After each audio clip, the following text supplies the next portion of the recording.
All right, let's talk about adding and subtracting decimals. Think about money when you're adding and subtracting decimals. You want to make sure that your place values are lined up appropriately.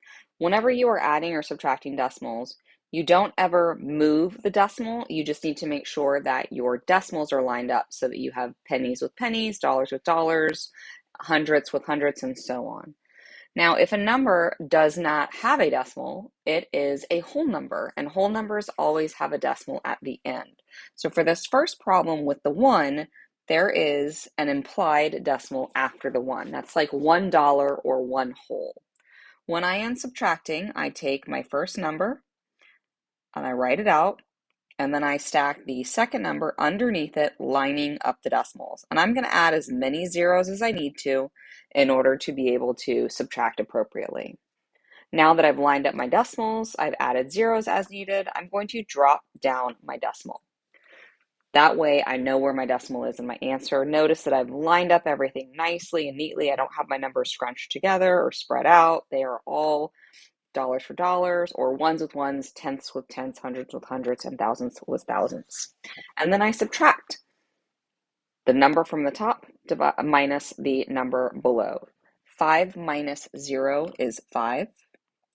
3 minus 0 is 3.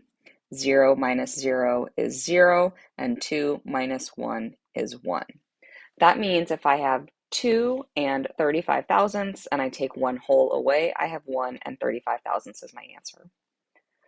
When I am adding numbers, same thing.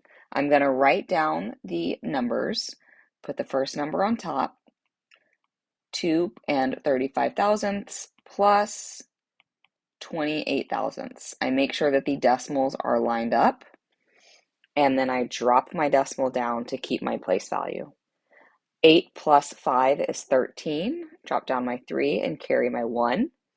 3 plus 2 is 5, plus the 1 that I carried is 6.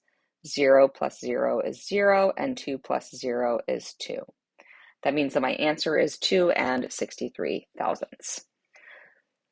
Moral of the story, whenever you are adding or subtracting decimals, if you have a whole number, the decimal goes at the end of the whole number, and you make sure and line up the decimals and drop down the decimal before you do any of your adding and subtracting.